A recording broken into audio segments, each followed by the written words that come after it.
ஆசிரியர்கள் அனைவருக்கும் வணக்கம். மிக மிக முக்கியமான செய்தி ஒன்று வெளியே இருக்குது. அதாவது மாவட்ட வாரியாக தற்காலிக ஆசிரியர்கள் நியமனம். மிக முக்கியமான தகவல் வெளியே இருக்குது. இது என்னங்கிறத பற்றி தெளிவாக அந்த வீடியோவில் பார்க்கலாம்.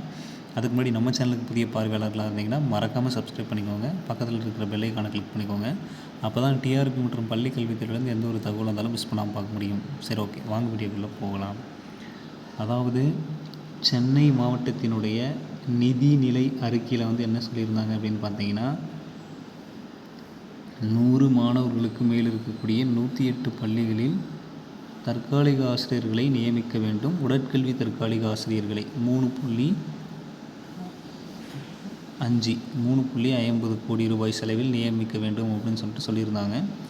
தற்போது பார்த்திங்கன்னா, தமிழகத்தில் இருக்கக்கூடிய அனைத்து மாவட்டங்கள் வாரியாக தற்காலிக ஆசிரியர்களை நியமிக்கும் பணிகள் தீவிரமாக நடைபெற்று கொண்டிருக்கிறது. சரிங்களா? அதில் யாரெல்லாம் எலிஜிபிள் டீச்சர்ஸோ அப்ளை பண்ணுங்கள். எப்படி அப்ளை பண்ணணும் அப்படிங்கிறத சொல்கிறேன். என்னென்ன சப்ஜெக்ட்ஸ் அப்படிங்கிறதையும் சொல்கிறேன். ஏன்னா எல்லா டீச்சர்ஸுக்குமே ஃபினான்ஷியல் ஸ்டெபிலிட்டி அப்படிங்கிறது இருக்காது. நிறைய பேர் படிக்கணும்னு நினைப்பீங்க. ஏதாவது ஒரு மினிமம் சேலரியாவது வேணும், அது இருந்தால் தான் படிக்க முடியும் அப்படிங்கிற ஒரு சூழ்நிலையில் இருப்பீங்க. ஸோ அப்படி இருக்கக்கூடிய தேர்வர்கள் பார்த்தோம்னா இந்த ஆப்பர்ச்சுனிட்டியை நீங்கள் செலக்ட் பண்ணிக்கலாம். எப்படியும் பார்த்தீங்கன்னா ஒரு 15,000 to 20,000 வரைக்கும் இதுக்கான சேலரி இருக்கும். பட் ஒவ்வொரு இடத்துக்கும் அது வேரி ஆகும். இப்போ ஒவ்வொரு மாவட்டத்தினுடைய நிதிநிலை அறிக்கையிலையும் பார்த்தீங்கன்னா தற்காலிக ஆசிரியர்களை நியமிக்கிறதுக்கான ஆணைகள் வந்துக்கிட்டே இருக்குது. சரிங்களா? அதனால் நீங்கள் எல்லா மாவட்டத்தில் இருக்கிறவங்களும் சரி, இந்த தற்காலிக ஆசிரியர் பணியிடங்களில் அப்பாயின்மெண்ட் ஆகணும் அப்படின்னு நினச்சிங்கன்னா நீங்கள் உங்களுக்கு நியர்பை இருக்கக்கூடிய ஸ்கூல்ஸ்க்கு தயவு செஞ்சு போங்க. அங்கே போய்ட்டு உங்களோட ரெஸ்யூம்ஸை கொடுத்து என்ன ப்ரொசீஜர் அப்படிங்கிறது கேளுங்க. கேட்டுட்டு அங்கேயே அப்ளை பண்ணுங்கள். ஹெட் மாஸ்டர்கிட்ட கேளுங்க எந்த சப்ஜெக்ட்ஸ்க்கு வேக்கன்சி இருக்குது அப்படின்னு கேட்டு அங்கேயே அப்ளை பண்ணுங்கள்.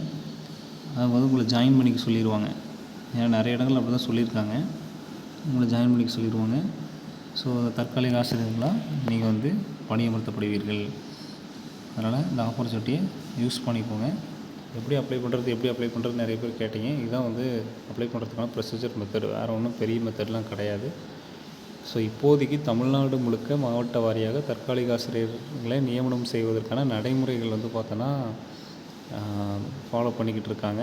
அதனால் இந்த டைமில் நீங்கள் அப்ளை பண்ணிங்கன்னா இது பண்ணிக்கலாம். இது எது வரைக்கும் சார் இருந்த தற்காலிக ஆசிரியர்கள் அப்படின்னு பார்த்தீங்கன்னா, நியமன தேர்வு வைத்து நிரந்தர ஆசிரியர்களை தேர்வு செய்யும் வரை. நியமன தேர்வு வைத்து நிரந்தர ஆசிரியர்களை எல்லா வேக்கன்சியும் ஃபில் பண்ணிடுவாங்களான்னா கிடையாது. குறைஞ்சபட்ச வேக்கன்சி தான் ஃபில் பண்ணுவாங்க. மீதி எல்லாமே இந்த தற்காலிக ஆசிரியர்கள் தான் தொடர போகிறாங்க. அதனால் தைரியமாக நீங்கள் அப்ளை பண்ணலாம். இதில் வேறு ஏதாவது உங்களுக்கு டவுட் இருந்தால் கமெண்ட்டில் கேளுங்க. உங்களோட கருத்துக்களை கமெண்ட்டில் சொல்லுங்கள். மேலும் இது மாதிரியான டிஆர்பி மற்றும் பள்ளிக்கல்வித்துறை சார்ந்த தகவல்கள் மற்றும் அப்டேட்டுகளுக்கு நம்ம சேனலோடு இணைந்திருங்கள். நன்றி.